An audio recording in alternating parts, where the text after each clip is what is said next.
একটা জিনিস খেয়াল করছেন, প্রতি বছর এই পহেলা বৈশাখ উদযাপন নিয়ে একটা না একটা ক্যাচাল হবেই। এই ক্যাচাল সৃষ্টি করাটাও কিন্তু বাঙালি জাতির এখন ঐতিহ্য হইয়া গেছে। এবং দেখবেন সেই ক্যাচাল নিয়ে মিডিয়া নিউজ করতেছে, আর সেই নিউজের কমেন্টে আবার দেখবেন বাঙালি গালাগালি করে ভরাইয়া দিছে।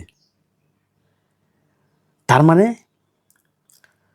পহেলা বৈশাখে ক্যাচাল করা আর গালাগালি করাও বাঙালি জাতির ঐতিহ্য। আচ্ছা, এই যে যত ক্যাচাল ঝামেলা সব দেখবেন পহেলা বৈশাখেই হয়,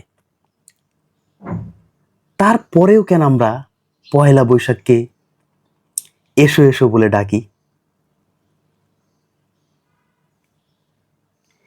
একটা দিবসের সাথে এতগুলা কিছু জড়িত, এতগুলা ঐতিহ্য জড়িত, তাহলে তো আমরা এসো এসো বলে ডাকবই, তাই না?